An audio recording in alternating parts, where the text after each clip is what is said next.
Hello, and welcome to Mind Your Head, a space for people to share their stories, talk openly and honestly about their own mental health challenges, and to give some listeners some comfort in knowing you're not alone.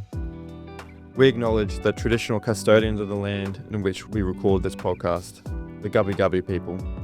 We pay our respects to their elders, past, present and emerging, and extend that respect to all Indigenous peoples.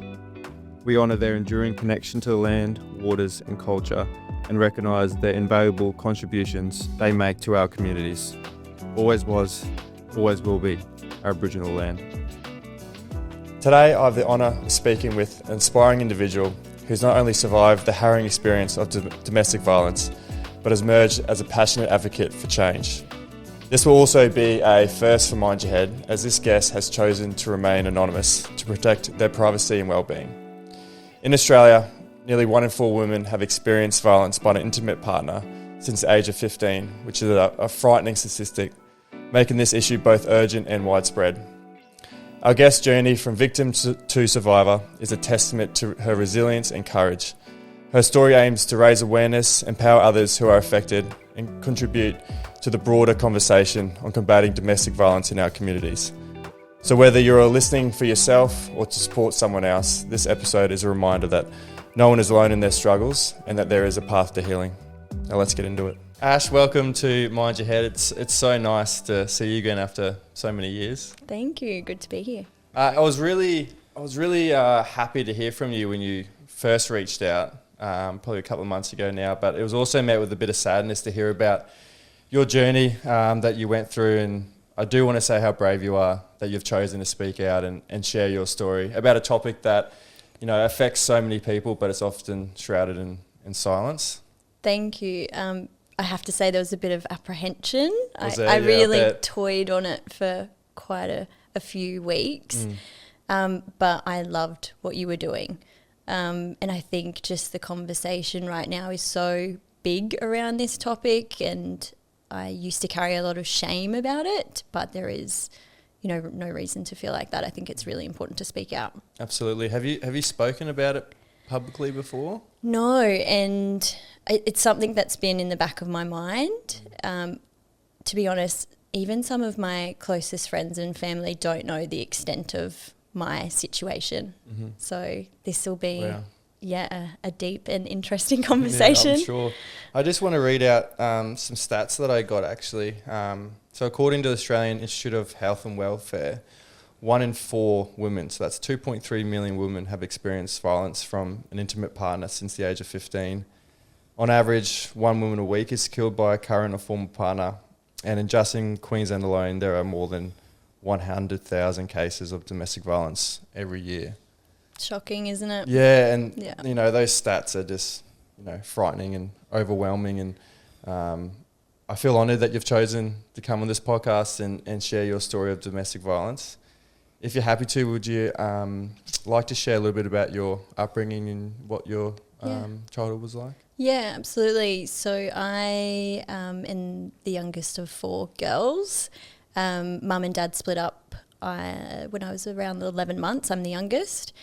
It was a pretty tough upbringing for mum, I guess. She was the mum and dad for us. However, we never felt that way. We never went without it. You know, we didn't have a lot of money, but we genuinely felt like we had the best childhood. My mum is just an epic human. She is, yeah. What's the relationship like with your mum and dad? Yeah, dad, you know, has been a challenging relationship at times, but at the moment we're on really good terms. Mm-hmm. Why has it been challenging?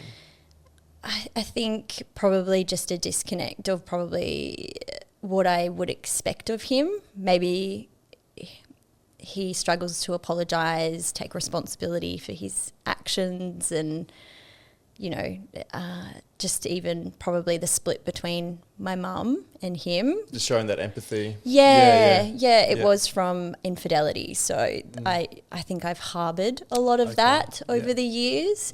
Mm-hmm. But, you know, now having a kid and he's really trying to make up for that and act differently and be really aware and hands-on, that's changed my perspective. I've definitely let my walls down. I love that. So my next question was going to be, your challenges that you faced when you were growing up, and I think was it that divorce when your parents separated?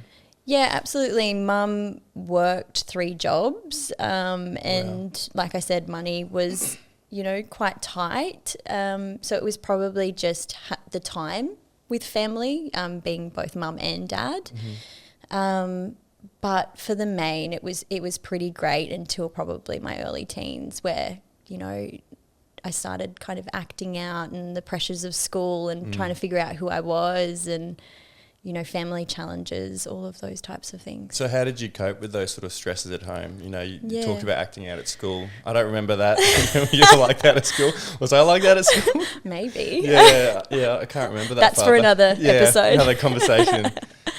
I feel like I was very lost from my early teens, probably until my mid-20s, to be honest. And what we're going to talk about today, those types of events really forced me to do some work on myself and to figure out what I would and wouldn't accept in life. Yeah.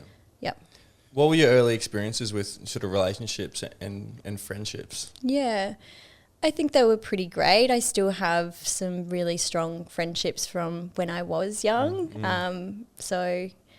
I think they are pretty great. My sisters are my best friends. I was going to ask you that. Yeah, you're super close with your sisters. Very close. We talk all the time, and I'm very grateful for that. So I think, uncles, aunties, all really positive. And what age were you when you kind of found yourself in a unhealthy relationship? Yeah, so I was probably around 16 when it started, but this progressed on and off until I was around 21. Wow. He was a few years older, and we met through friends. We were at a friend's house, and we naturally gravitated towards each other, and it got pretty full on quite quickly. Do you want to describe your experiences in those early days? Yeah, it was fine in the early days, to be honest. I think I could not have guessed what was coming in terms of the relationship we would have and the things I would experience and endure. I thought it was pretty healthy if I look back at those early days. Yeah, and there was no sort of early signs that indicated something was wrong? I don't remember any because I probably wasn't looking for them. I was wrapped up as a 16-year-old, thought it was probably... Love. Yeah, love with this older boyfriend, right? Probably wouldn't be able to recall even in those early days whether they were red flags. And even like looking back on it then, probably your understanding of domestic violence probably... Yeah, absolutely. Wouldn't be... No. Even, from when I was 21, if we fast forward to then... talking about it's still very much taboo. You feel like the problem, you shouldn't talk about things that make people uncomfortable. Yeah, you're the reason. Correct. Yeah. Correct. So what's your understanding about domestic violence now? Because I think a lot of people just assume that it's the physical. Correct. And it's the emotional, the verbal, psychological manipulation. It's those controlling behaviours. Absolutely. Did you experience a lot of those things? Yeah, absolutely. So I remember in some of the situations where things would escalate, and the psychological abuse, I remember thinking I would rather just be hit and this be to be done with, because it was just the barrage and the breaking down of your character. Really? And you look at the statistics on how many people go back to those situations. And for me, it was around the psychological stuff. I didn't feel worthy. I felt like I was the problem because of that manipulation, that psychological kind of abuse. So when did it take a turn? You were saying before that, at the beginning, at the start, it wasn't, it wasn't too bad. No. When did it get worse? Yeah. And in what ways did it sort of get worse? I can't recall the timing, but I think I can pinpoint the incident. And I remember us walking back from a friend's house, and there was a person from school at that party, a guy that I was speaking to, and that's where the jealousy started coming out on our walk home. So he was getting quite aggravated about it, and because I wasn't aware of this side of him, I was kind of like, what are you talking about? Like, this is so innocent, get over it. Well, that caused a reaction, and I just remember him grabbing me and putting his hands around me and just squeezing me as tight as possible. He then, slapped me, and I instantly ran. My reflex was to run. And anyway, I ran back to his house thinking his parents would kind of calm him down, and his parents didn't intervene. We were fighting in the room next door to them where they were sleeping, and they did not intervene, and they would have absolutely have heard Everything that was going on. Yeah, him being physical. Oh, so it continued? It continued, yeah. Oh, right. Yeah. So that was the first time. Yeah. Yeah. And it got worse after that? Yeah, it was the manipulation and the emotional abuse for sure. So that part where I said before around breaking down my personality and character, I was always the problem, and he would turn things on me. He would also, he cheated on me a number of times, and that was also, my fault. It seems so simplistic now where I am to think, why did I believe that? But when you're in it and someone is manipulating you and speaking down to you constantly, you do get in this really dark place of saying, well, wait, I am the issue. This must be me. Otherwise, why is it happening? We don't have to keep this. We can edit this a little bit out if you want. But I actually remember. A time. I don't know if you remember this. Is this that Friday? Do you remember this? Yeah. Really? Because I remember this. Yeah. Yeah. Is it that same person? Yeah. Mm-hmm. Mental. Yeah. Because that's always. Can I talk about it? You can talk about it. So sure. I remember. It might have been. It was obviously just out of school. I think I would have come back from the army, and I saw you at Fridays, and we were chatting, sort of catching up, what we're doing sort of after school and stuff, and said person came. My memory, he sort of said to you, he sort of looked at me and was like, "Who the fuck is this guy?" Yeah.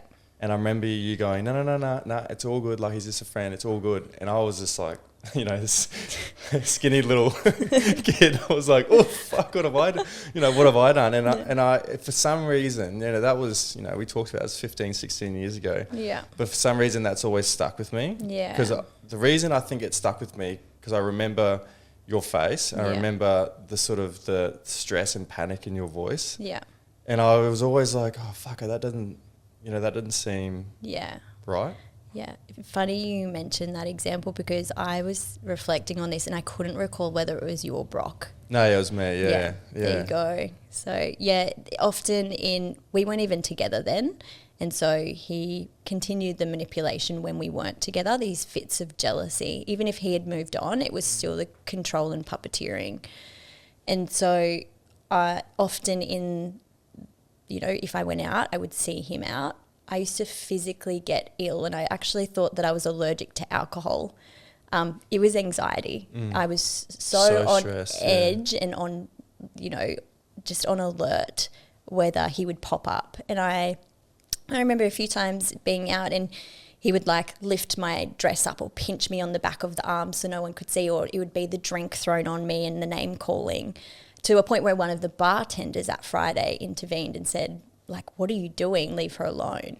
So it was those little things that people probably wouldn't catch on to, but, he was just really mindful around playing that with me.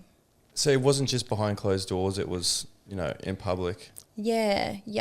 To the point where some of his friends have reached out over the years. I don't know if they're still friends, to say, "I'm so sorry, I didn't do more, or I didn't say anything." So, the friends around you could see. Yeah. Did they ever try to talk to you about it? No. I think that individual probably had a bit of intimidation for them as well, perhaps. I'm not sure. And why do you think he was like this? Is it, you know, a lot of this misconceptions is it's about, you know, you see these abusers that are, you know, alcoholics or, you know, addicted to drugs or, you know, something like that. But more often it's all about, you know, that power control and a lot of like narcissism. And Totally. what was his sort of personality, do you think? I could only put it down to that perhaps this was a self-perpetuated cycle. So the fact that his parents didn't intervene, you know, sends a pretty strong message that, you know, I can only assume, is this a behaviour or trait that he's seen? Is this a cycle?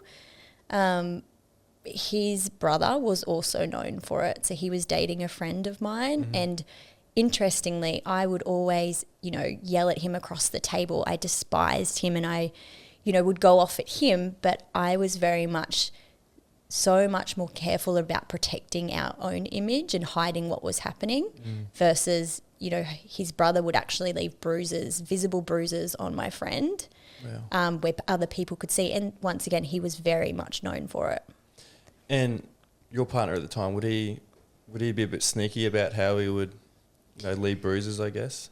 Yeah, I think he was a bit more concerned around his image than what his brother was, for sure. He was very calculated. And I think that comes through, like, even the manipulation. If we were out at a party, he would almost try and pin me against people.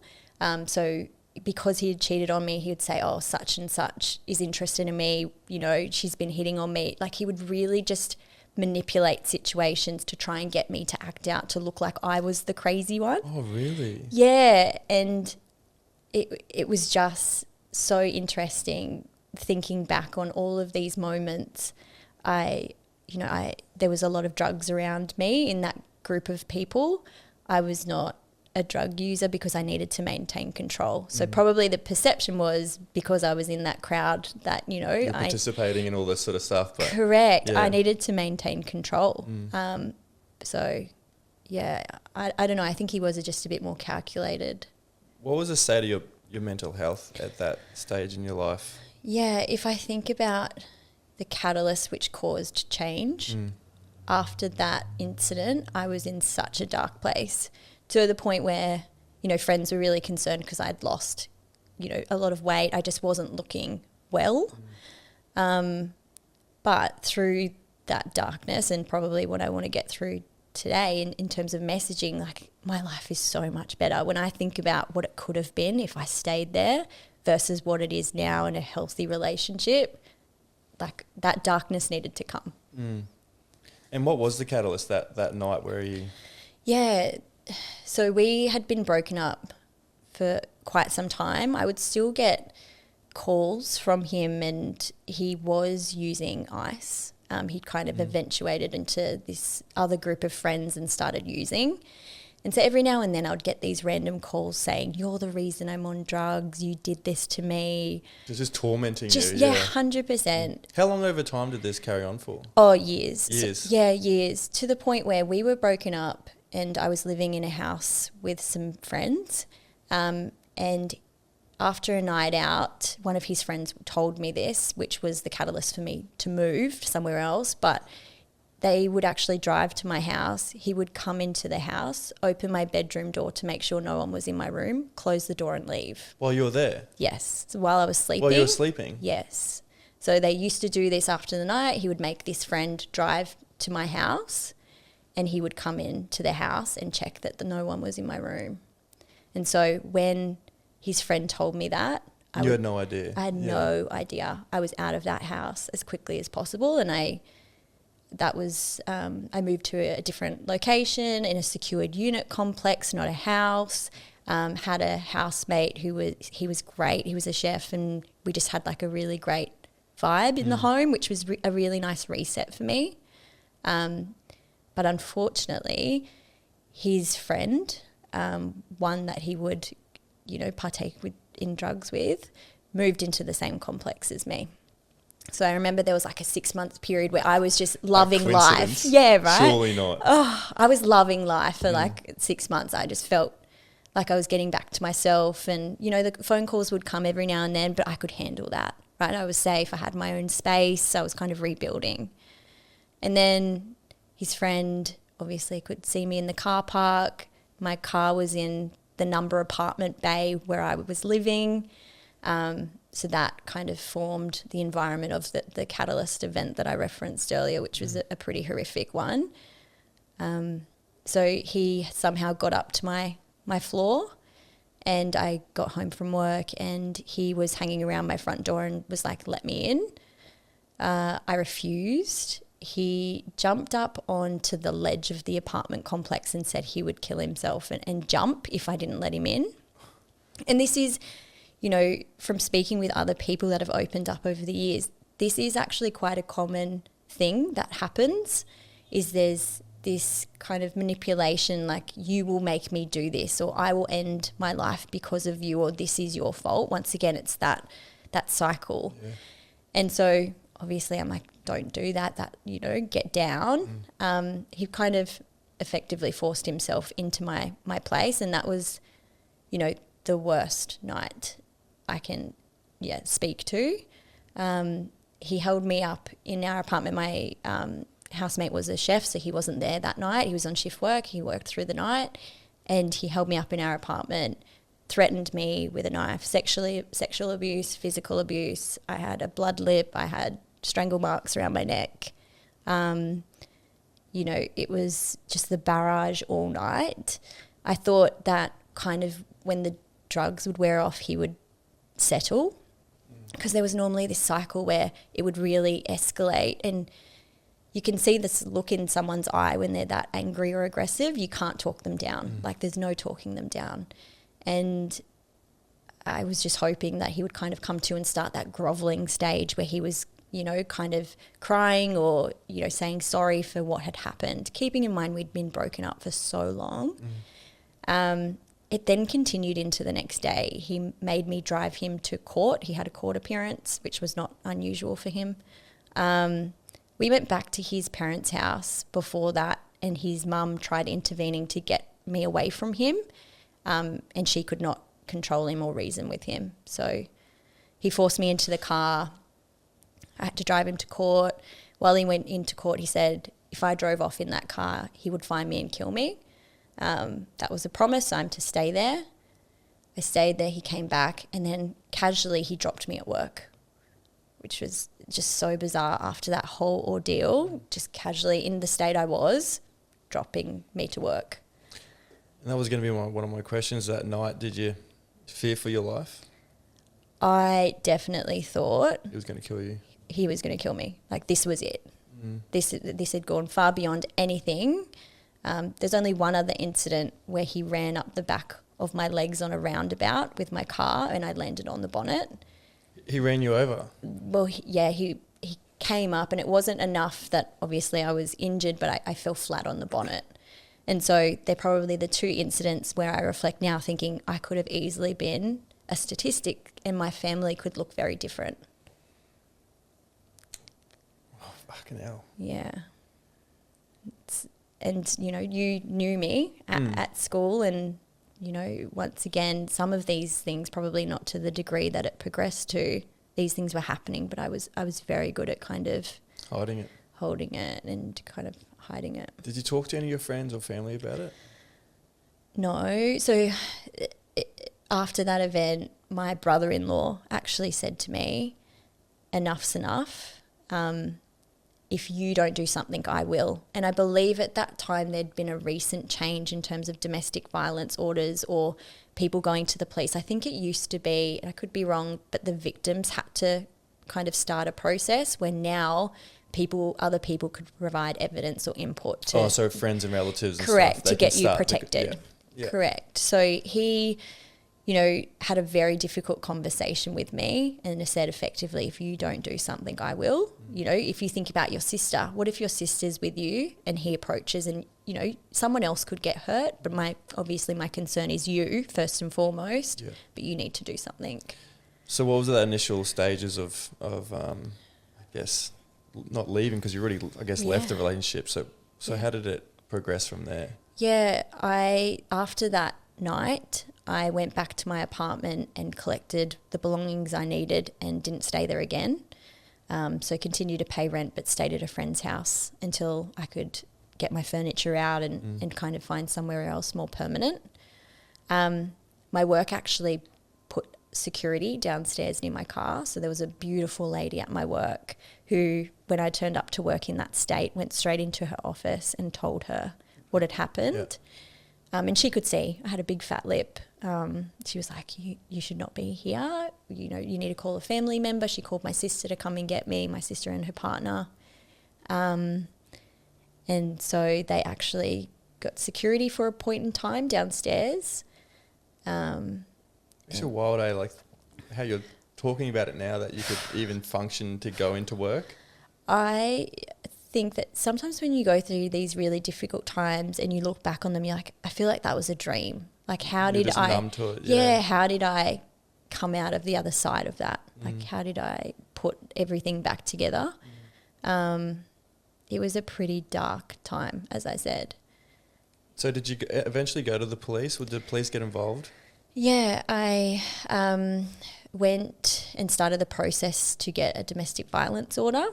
And that's an interesting, you know, a scary process in itself.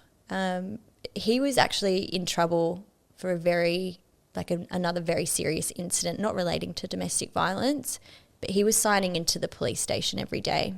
And part of the domestic violence process there was that you had to go to court. You'd be standing next to a police officer that would, you know, support you. He would be served with paperwork. And until they're served with paperwork, this was back then, the order couldn't be issued. He couldn't choose to adjourn. You know, so anyway, I turned up to court thinking this is the day the order will be put in place. I'll be before a judge. You know, I can get some protections in place. They hadn't been able to locate him to serve him with the documents. However, he was signing into the police station every day. And so, you know, it just didn't make sense to me. So I said that to the judge, and the police officer said, come with me next door to the police station and let's sort this out. And I went in there and I said, this is the name, the person signing in. They're like, oh, you just missed him. I didn't want to sit down and have a coffee with him. I don't want to see him. No, you need to issue these documents. So had to go back again. What was really confronting about that process was there's a section of the courthouse where domestic violence or women are sat for these incidents, and there's like partitions put up, just temporary partitions put up to kind of section you off. And I remember looking at a woman across from me who was an elderly lady with bruises on her body, sitting there with what I can assume was her daughter, talking about her husband doing this to her. And I was just thinking, what world are we living in? Yeah, absolutely. Like someone my grandmother's age, thinking like, this is not just me at my age.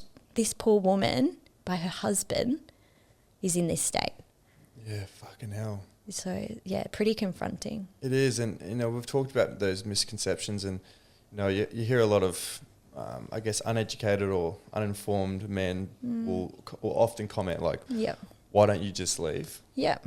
It's not that easy, I can tell you. It is, when you're in it, you cannot see out of it. And so I get why people go back, but coming back to what I said earlier, it gets so much better if you can get through it and if you can break that cycle. Like, you can't change them. You cannot change individuals that want to harm, manipulate, coerce you, whether they are, you know, financially manipulating you. You cannot change these individuals. They need help. And so the best thing you can do is get out. And what do you think a lot of women go back? Is it that, you know, that fear of their safety or fear of their kids or getting hurt? Is it the, you know, lack of support? Not everyone's sort of able to get that support. Correct. I think sometimes it's like, what does starting again look like? You know, how do you rebuild your life? I can't imagine, as, you know, a new mother that I am now, how to rebuild your life with children from that environment. So maybe it is sometimes, you know, the psychological manipulation, yes, but maybe it is the fear of, how do I even get started on this process? How do I navigate this? And then the support structures around that, what's available. I don't think many people know what is available. So what was available for you? I remember you were saying to me that something about on your paycheck that they can hide things that you're Yeah. getting support. What was that? Yeah, so I work in corporate and I work in people and culture or HR. And so there are now things with domestic violence leave for employers to provide employees going through these situations. And so, for example, one of the things that they would do is if, say, for example, someone was seeking that leave to go and see resources, police, whatever it might be, they actually don't put down the type of leave on your pay slip. They don't, we can remove it and keep it as is.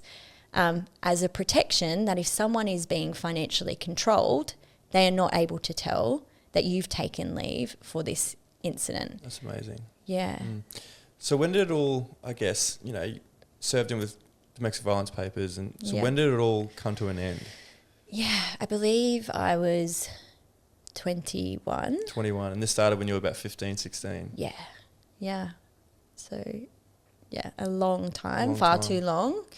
I mean, like I said, there were breaks between that where I was trying to rebuild but yeah, I think it took some time from 21. I was still, if I think about my relationship with my husband now, he was so patient with me because of what I'd been through. So when did you meet him? At what age? So funnily enough, we dated when we were very, very young. Like I think before this individual I dated. Did you? Yeah. So like when I was 15 for 3 months, true love.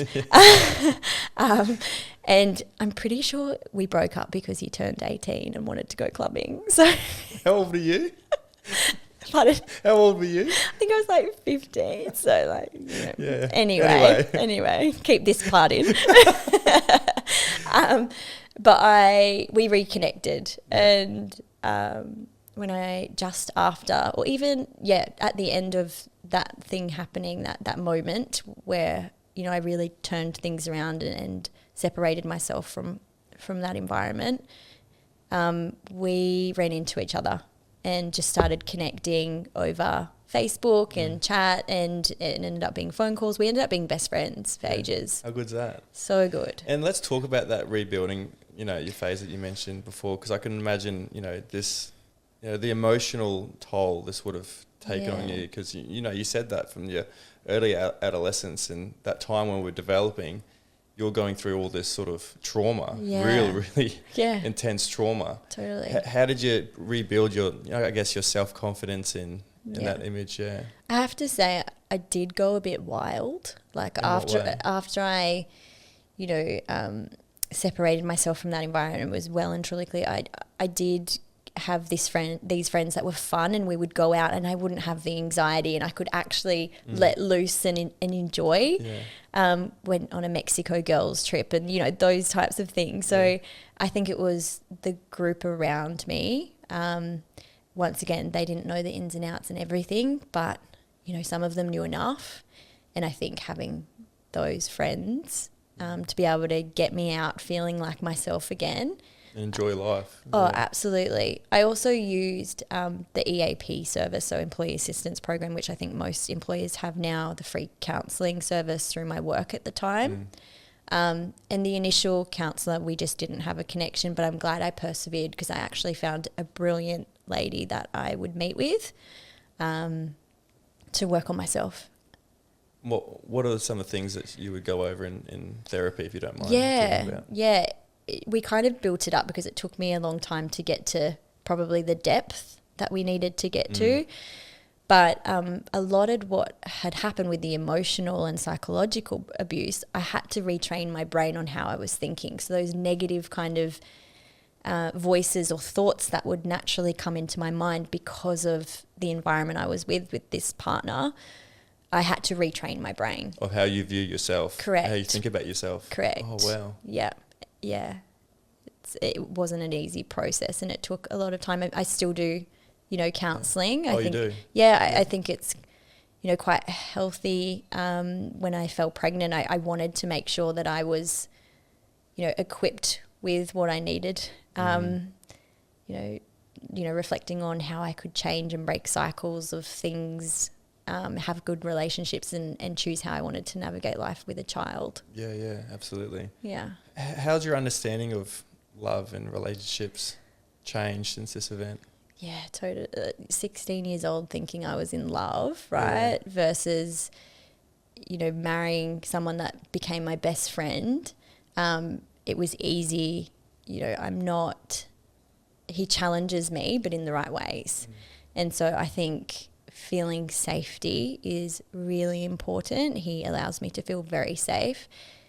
He's a very loud individual when he gets passionate about stuff. Extrovert. Oh my goodness. You would Yeah. never think it, but he gets really loud when he's passionate about stuff. So even in the early days when he would raise his voice, I would actually have to say, like, this is making me feel a bit sick in the stomach. Like, we're having a conversation. His whole family are really loud, by the way, just very loud talkers.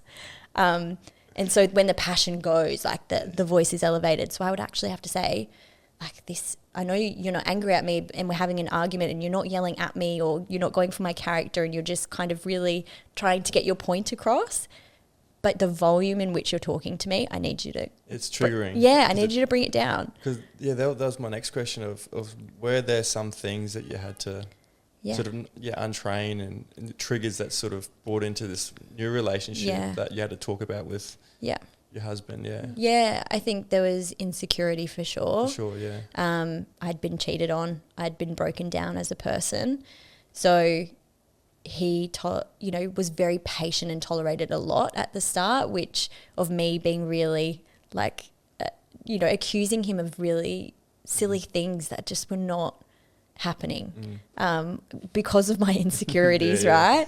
Did you tell him everything at the beginning? So he knew. He knew. He knew of this individual. He knew what I'd been through, not all of the details at that stage, but he knew enough, and he is like has a very strong value on he will not tolerate that type of behaviour.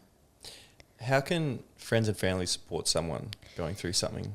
Yeah, it's a really big question, and I think these conversations are really important. So not necessarily talking to a domestic violence survivor. I don't like to use the word victim. I think survivor is much more empowering.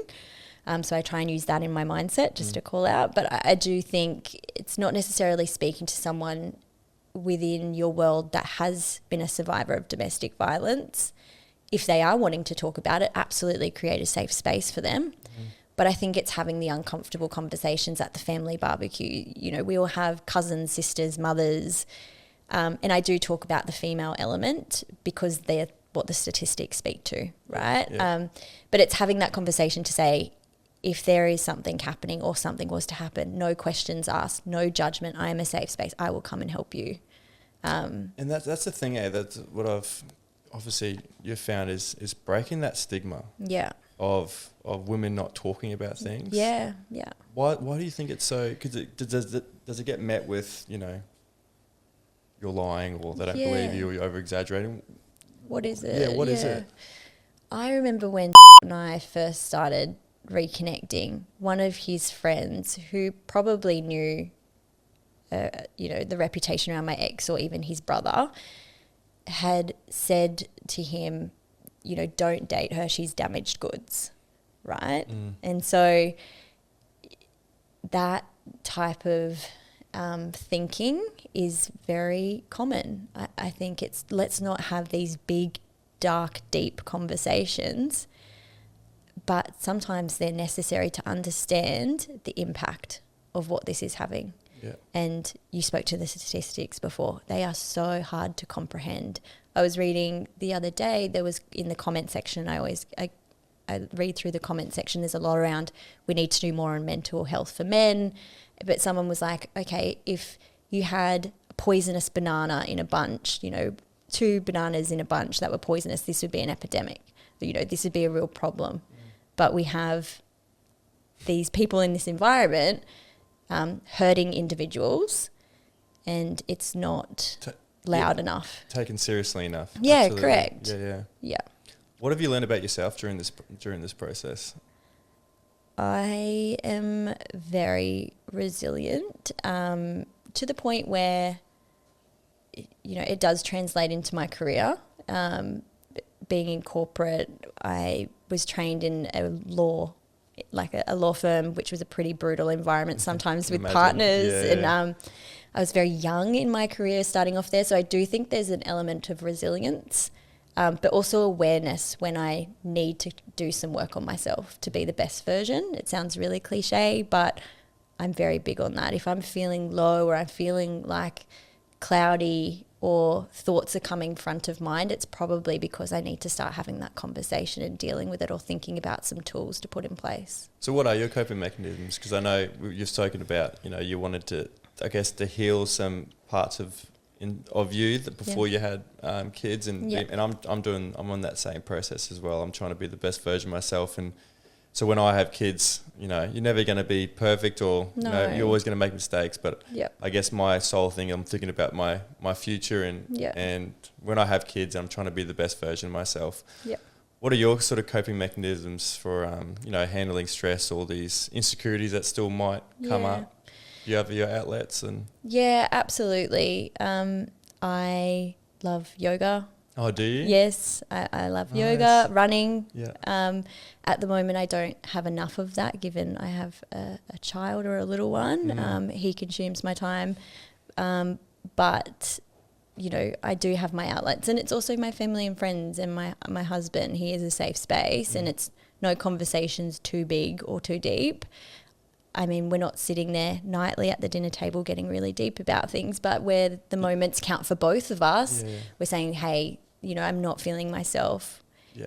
His mechanism for mental health is to go out and sit in the water, whether there's good surf or it's flat. So I think having an outlet is very healthy, and we create a very safe space to say, hey, I need you to kind of pick up things because I need some time to kind of work on myself. Yeah, that's interesting, because Jordan, my partner, she'll we know each other so well now that when I start getting, I guess, a little bit annoying, she'll go, have you gone to the gym today? Have you trained today? And I'm like, I haven't. She's like, I can tell. Can you go to the gym? Are you hungry? And I'm like, I'm starving. She's like, eat some food. Have you had your sauna or cold plunge? I was like, I haven't. She's like, off you go. Off you go. Yeah. I'll talk to you in a little bit. Correct. And it's just having that healthy, open dialogue. Correct. And knowing each other's sort of, what they like to do. Yeah. No, and Jordan's there. I'm like, do you want to make you a tea? Yeah, She's correct. Like, do you just want to like chill out? She's like, this is a chill out. That's right. Yeah. You need that checkpoint. You do. You really do. You spoke about motherhood, and how's it been? Yeah, it's the best thing. As I said to you earlier, the best job in the world, but the hardest so far. But I'm also, we didn't expect to have a wee boy, and when we had a boy, to be honest, what I've been through, I was very nervous about having a girl. I was going to ask you this. Yeah. Yeah, girls are very prominent in my family. Okay. 4 girls. And then all my nieces. Like, really? There's a lot. Yeah. So I was, expecting to have a girl, and that was playing on my mind, why I was going to see someone around that. But then when we found out in the delivery, when we had a boy, immediately following that, once I was recovering in postpartum, I was thinking, how do we do things differently to raise him? How do we allow a safe space for him to be able to regulate his emotions, identify his emotions? So even things like, I'm on to my husband about not calling him a drama queen, or that if he cries, he's not allowed to cry. So I'm really reinforcing that. I love that. We're reinforcing like how we want to allow him a safe space to regulate and to consider what he's feeling. That's a massive thing with young kids, and it's something that is on the forefront of my mind too, is teaching them that it's okay to express all emotions. It's just like when they cry, you don't want them to cry, or if they're anger's a negative emotion when it's not. Yeah, correct. You just got to express them all healthy. And I think something that I realised when I was growing up, that my mum and dad, my dad had a really, really traumatic childhood. Yeah.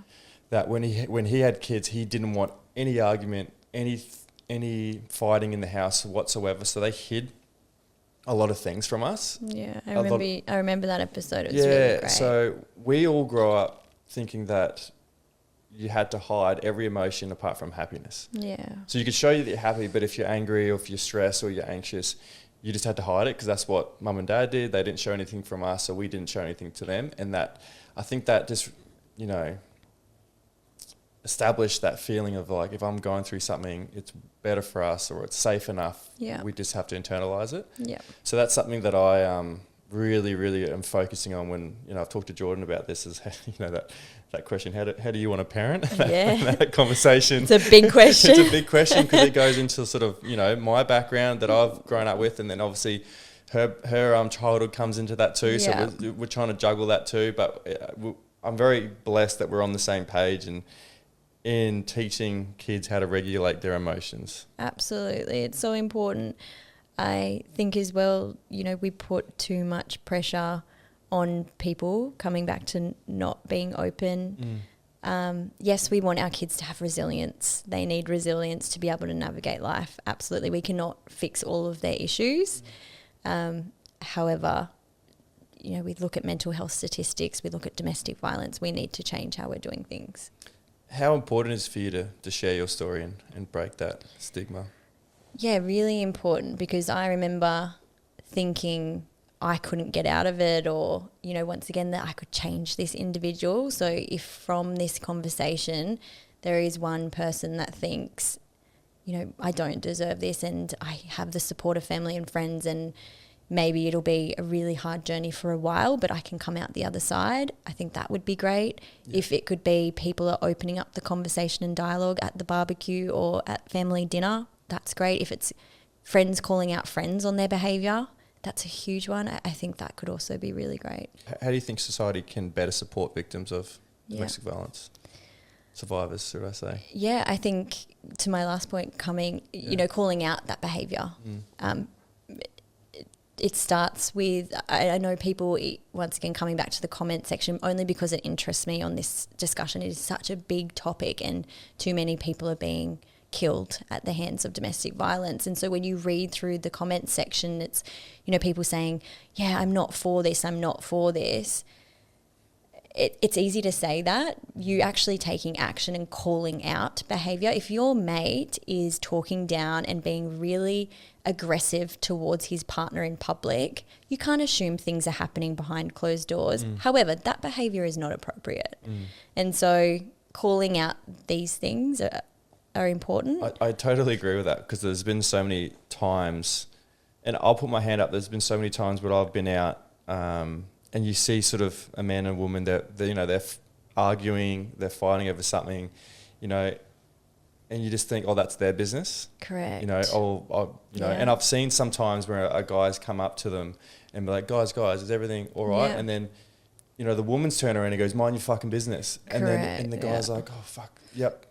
Sorry, I should mind my own business. And that's that stigma around it is I should mind my own business and not speak out about it.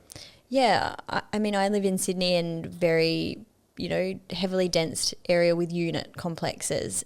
And there are domestic violence. Like, you can hear the screaming and the fighting, right? In your unit complex? Not in our unit complex, but around. I have heard incidents. Straight away, it will send the fear through my body, the guts wrenching feeling. But I am that neighbour that will go out on my back or front balcony and figure out where it's coming from, and I will call the police. Oh, do you? Yeah, I'm that person. I love that. Or I will send my husband down to investigate, and he has done that before and knocked on the door. Yeah. And that's so good of you to do that, because I've spoken to Jordan about this, and it's just something that, like, as a man, I've never thought about. I've never thought about this before, but I've never been scared for my life, or I've never feared for my life. I've never thought anywhere in the world, all the places I've been, all the situations I've been in, I've never felt unsafe. Yeah. Right? Yeah. And, I talked to Jordan, I talked to some of her friends, and, they have to, they have to choose their decisions so wisely around almost everything that they do in their life. If they go for a run, got to make sure it's in public where people are going to see it with street lights on. Yeah. It's got to be the time of day. Yeah. Certain places you got to go. Yeah. I know a girl who she was telling me the other day. She said she brings a taser on her walks. Wow. And I went, "Fuck, you bring a taser for your walk for?" And this is me being so naive and uneducated. And I was like, "What do you need a taser for?" And she said, "Oh, when I go for walks around the park and stuff, there's not many people around." And I went, yeah, so why do you need a taser for? She goes, Elliot, Yeah. there's not many people around and there's not many like, street lights and stuff. And I'm Yeah. like, it's all like, what? And she goes, yeah, what's happened to my friend before, so I'd rather like have it than not. And that's just a daily normal Yeah. thing that is happening. Yeah. That is just, I still, Yeah, it's once again really hard to fathom, right? Mm. We're the lucky country, and we live in these beautiful destinations. But of course, what comes with that, it doesn't necessarily mean, the communities and the surroundings are safe. yeah, exactly. But yeah, I still sometimes get moments where I know that I'm not being rational in my thinking, yeah. and I'm probably very likely safe. However, it doesn't leave your mind. Yeah. Yeah. And it's this is a male violence problem, Mm-hmm. and I don't like the culture at the moment that makes women feel unsafe. And there's this thing that, there's that question that happened a few months ago where women would rather choose the bear Mm-hmm. in the forest than the man. Yeah. I watch a crazy. lot of Natural Geographic. I watch a lot of Animal Planet. There's- Bears will fuck you up. They are terrifying. They are terrifying. Yeah. And I couldn't believe it that the world that we're living in now, that women feel safer Yeah. to choose a bear in the forest than a man. Correct. And I think you actually said this to me, and I think it's very widely shared, but it is now feels like a women's issue to fix. Yeah, it's a male problem that women have been forced to fix. Correct. Mm. Yeah. So, I'm not across the most recent government resources or investments, but there needs to be more done. But in the absence of that, people need, family, friends and safe places around them without judgment to remove them from these situations. Yeah, and that's the thing, like, I think you've just answered, but, I was going to ask you, in your opinion, what role can men play in challenging the, societal norms? Yeah. But it's all about that education, and also, calling out mates. It is. And if you recognise some of these traits in yourself, get help. Understand why they're there, because there is no reason, no matter what you've been through, no matter your mental health, there is no reason for you to inflict that type of psychological or physical harm on another individual or fear. There is no default reason for that. There's no excuse. And so if there are traits that are coming through that you identify as, okay, I'm being quite aggressive or I'm having frustrations and I don't know how to channel them, get help. Because help is there. Yeah. Yeah, absolutely. Yeah. What advice would you share with anyone listening that might be experiencing what you went through, or even just left a domestic violence relationship? Yeah. I think, you will rebuild. You will rebuild. It takes work, and yes, it's scary, and you will feel vulnerable and exposed at times, but it does get better. It does. There's So hope. much better. Yeah. So much better than that life. Yeah. Yeah. Is it wild to think about now that the things that happen to you, even speaking it out loud, you just think, what the Yeah, I feel like I'm telling someone else's story. It's weird to think that this was my life and what happened to me. So we've got some quick fire questions to end. Go for it. Go for it. So you can answer these as long or as short as you like. How have you defined success in your life? Relationships. Relationships? Yeah, with family and friends, 100%. How I value and show up for those and who I have around me, for sure. Yeah. What are your non-negotiables for living a healthy and full life? You talked about yoga. Yeah, absolutely. I think a healthy and full life is the balance or holistic view of mental versus health. And then I would also include, again, relationships, right? Yeah. That the value I place on those is so high.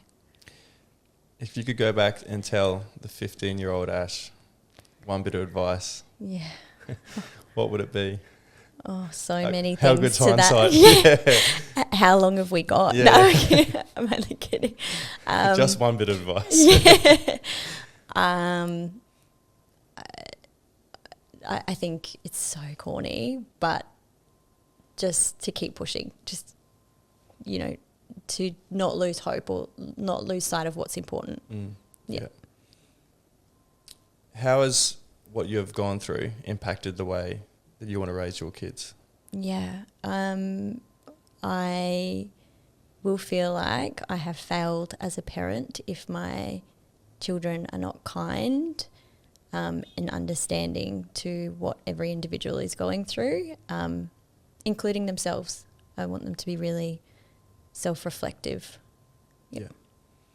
Yeah. I can't thank you enough for coming on. Firstly, even just reconnecting with you again, it's been so nice to see you. And I can't thank you enough for just sharing your story and having the courage and bravery to speak out about this. I know that's obviously, you're still feeling it. I know that there's probably parts of it that you'll feel, forever. Yeah. But yeah, I really admire you for speaking out. Well, thank you for allowing me to have the space to do it. It's once again a really important topic, and thank you for creating a platform. Thank you very much. Thanks. Thanks so much for listening to another episode of Mind Your Head. If you'd like to support the show, be sure to subscribe to us on Apple Podcasts, Spotify, YouTube, wherever you listen to your podcasts. It really supports the show and helps others discover us. Don't forget to join us on Instagram and TikTok at mindyourhead.podcast.